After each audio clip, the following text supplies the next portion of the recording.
Здравствуйте, меня зовут Маркель Буртахов, и резидент технопарка. У нас идея появилась еще в 2017 году, и мы с друзьями решили создать кемперы, так как это очень востребованный рынок в данное время. После пандемии и вот после таких событий, что в России стала зарождаться вот именно вот такая кемпинг-культура отдыха.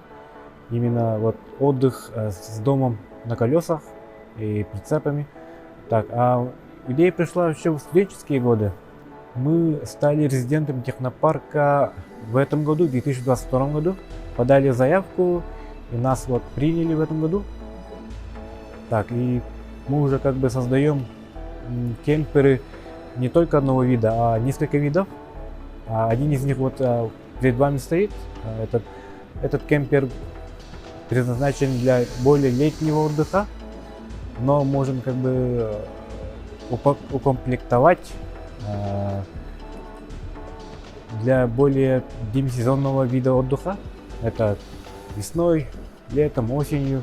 До минус 10 можно комфортно отдыхать, можно за городом.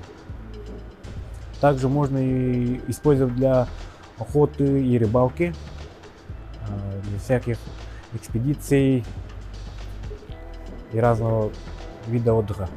Идею, конечно, сам прицеп кемпер это зародилось еще в этом не у нас, а у Запада.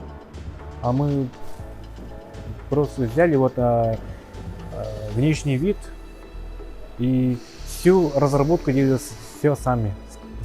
Начиная с проекта до реализации уже было все свое. Производство находится в городе Якутске, в технопарке. Да, абсолютно все как бы делаем. И сварные работы, столярные работы, пошив палаток, все делаем сами. Пока у нас по проекту три разных вида, и по классу по 3 вида. Это получается порядка 9 разновидностей и по 2 комплектации. Это порядка 10 штук разных кемперов. Планы по развитию у нас в основном хотим создавать прицепы, не только маленькие кемперы, а и тоже большие, полноразмерные, и чтобы можно их было жить и зимой.